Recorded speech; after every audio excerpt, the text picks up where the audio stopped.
네, 오늘 철회 예배 오신 여러분들을 환영합니다. 오늘부터 조금 더 훨씬 가볍게 또 여러분들 마음 가운데 은혜를 나누고자 하는 그런 마음이 좀 우리 교육자들 안에 함께 있어서 또 함께 찬양하고 기도할 수 있도록 이 금요철야의 순서를 약간 좀 변화를 주었습니다. 그래서 오늘은 세 분의 목사님들이 나오셔서 간단하게 은혜를 좀 나누고 또 그 나눈 은혜들을 가지고 함께 기도하고 찬양하고 그런 시간들로 가지려고 합니다. 오늘의 첫 번째 순서가 이제 접니다. 제가 이 자리에 먼저 나왔는데요. 좀 편해 보이십니까, 제가? 굉장히 편합니다, 저. 편한데 편해 보였으면 좋겠습니다.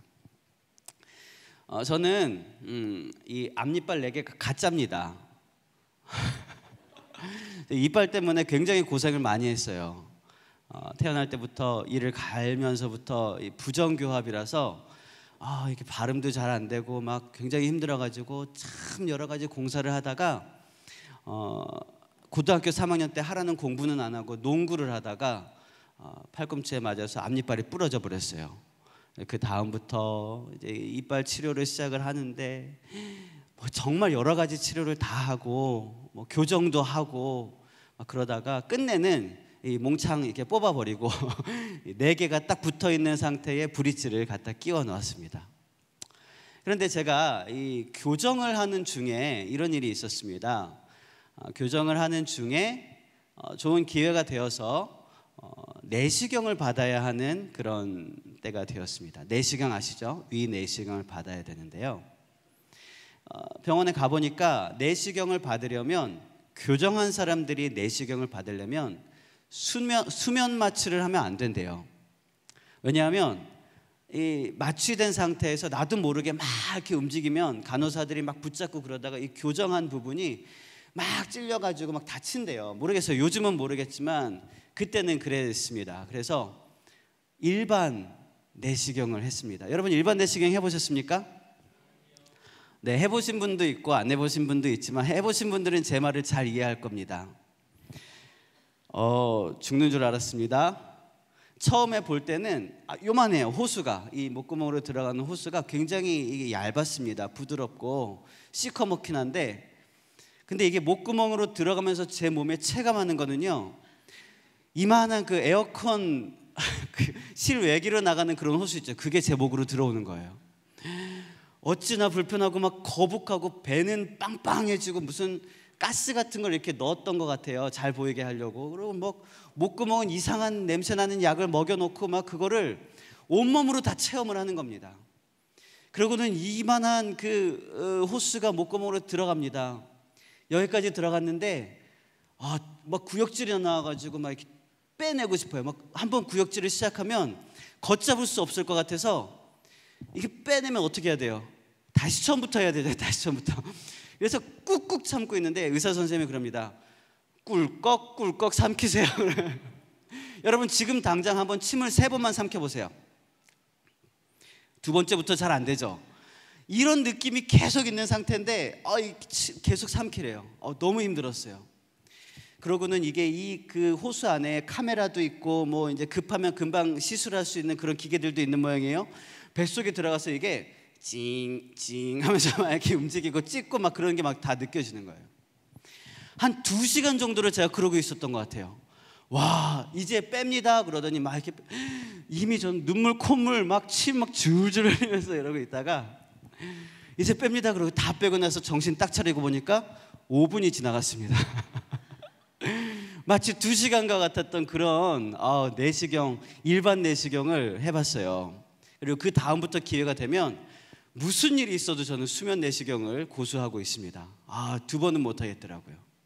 근데 이 일반 내시경을 하다가 제가 깨달은 게 있었습니다. 이 목구멍으로 들어오지 말아야 될 이 호수가 이 목구멍으로 넘어오는 거예요.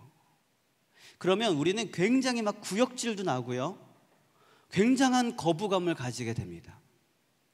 그런데 우리 몸속에 우리 마음속에 들어오지 말아야 할 죄가 들어오는데 왜 나에게는 아무런 거부감이 없을까? 그 더러운 죄가 굉장히 역겹고 구역질 나는 죄가 내 안에 들어오는데 왜 나는 구역질도 나지 않고 오히려 그 죄를 달콤하게 생각하고 있을까? 이런 생각을 하면서 우리가 죄 앞에서 그 죄에 대한 내성이 생기고 있구나, 이런 생각이 들었어요. 내성이 생기면 어떻게 됩니까? 더 강한 것을 원하게 되죠. 더 추악하고 더 악한 것들을 탐닉하게 됩니다. 죄에 대한 내성이 생기면은요, 웬만한 죄는 죄로 보이지가 않게 되는 거예요. 처음부터 그랬습니까? 아니에요.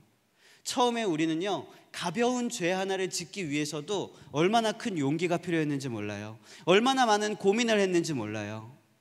굉장한 두려움에 휩싸여 있었습니다. 그런데 그런 죄들을 한 번, 두 번 짓다 보니까 이게 내성이 쌓이는 겁니다. 아무렇지 않아요. 하나도 이 부끄러움이나 두려움까지도 아무것도 없어지는 거예요. 여러분, 우리는요, 죄에 대한 내성이 아니라 죄에 대한 항체가 생겨야 될 줄로 믿습니다. 여러분, 지금 굉장히 어려운 시대입니다. 코로나 때문에 참 힘든 시대예요. 우리는 코로나를 굉장히 두려워합니다. 그래서 우리는 악수도 못해요. 반가운 사람이 왔는데 너무 반가운데 표현할 수 있는 게 눈만 마주치면서 그냥 잘 지내셨어요, 이것밖에 못하는 거예요. 마스크를 끼고 있습니다. 막 사회적 거리 때문에 거리도 띄엄띄엄 앉아 있어요. 뭐가 이렇게 두려울까요? 코로나 바이러스 눈에 보이지도 않는데 그렇게 두려운 거예요. 왜 이게 그렇게 두렵습니까? 이 코로나 바이러스에 대한 항체를 만들어내는 백신이 아직 발명되지 않았기 때문인 거예요. 여러분, 그동안 우리 인류는 많은 질병들을 경험해 왔습니다. 뭐 여러 가지 간염이라든지 뇌염, 장티푸스, 무슨 흑사병, 여러 가지 콜레라, 이런 병들을 다 이렇게 겪어왔는데 지금 그런 병들에 대해서 우리가 두려워하는 사람은 별로 없어요. 왜냐하면 그런 병들에 대한 백신이 개발되었고 그 어렸을 때 우리는 다 예방접종을 받았잖아요. 우리 몸 안에 거기에 대한 항체들이 있기 때문이에요. 여러분, 항체가 있으면은요, 그 질병은 두렵지 않습니다. 우리 마음속에 항체가 있으면은요, 죄는요, 우리에게 어떠한 영향력도 미치지 못하게 된다는 것입니다. 여러분, 우리는 처음에 죄를 택할 수도 있습니다. 그러나 한 번, 두 번 우리가 죄를 택하기 시작하면은요, 그 죄가 우리를 택하기 시작해요. 하나님께서 가인에게 말씀하십니다. 죄가 네 문 앞에 엎드려 있다. 널 공격할 것이고 사로잡을 것이다. 죄는 너를 원하나 너는 죄를 다스려야 한다. 그렇게 말씀하셨어요. 죄가 우리를 원하는 거예요. 우리에게 달려드는 것입니다. 여러분, 죄에 대한 내성을 키우지 마십시오. 죄에 대한 항체를 키우시길 바랍니다. 죄에 대한 백신을 맞으십시오. 죄에 대한 백신이 무엇입니까? 바로 예수 그리스도의 보혈입니다. 이 보혈을 우리 함께 찬양하면서 함께 잠깐 기도하도록 하겠습니다.